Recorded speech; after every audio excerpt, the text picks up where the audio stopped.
Bamiri iria ciahutirio ni mutino wa ndege ya Ethiopian Airline uria woragire andu 157 mweri wa 3 mwaka uyu ni mambiriria rugendo rweru rwa gukinyira kihoto kia marihi mao thutha wa Mawakiri kuuma America gwikinya guku bururi-ini niguo kumateithiriria kwambika ciira igoti-ini. Kuringana na seneta wa Murang'a Irungu Kang'ata uria unyitite itemi ikinya-ini riri nginyagia riu bamiri ikumi nicio cirehete mateta mao ciira-ini uyu.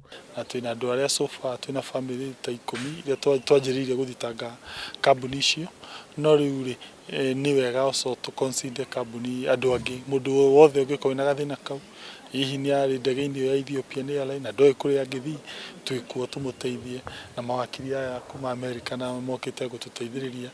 O bamiri yagiriirwo kurihwo gatagati ga ciringi millioni 17 na millioni 25 kuringana na miaka wira uria mutigaire arutaga o undu umwe na giturwa giake muturire-ini.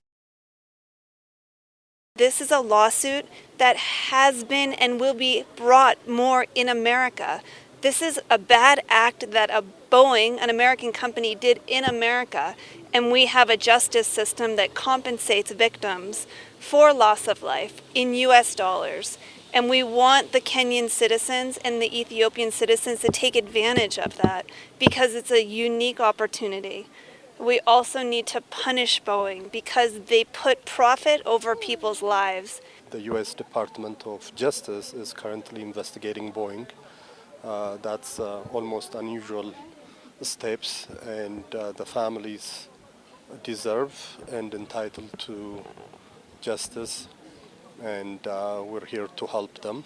Bamiri 32 guku bururi-ini nicio ciahutirio ni mutino ucio kuria makoretwo magitindikana na marihi maya. Wakiri aya maugite no meguthitanga kambuni ya Boeing iria yathondekete ndege iyo.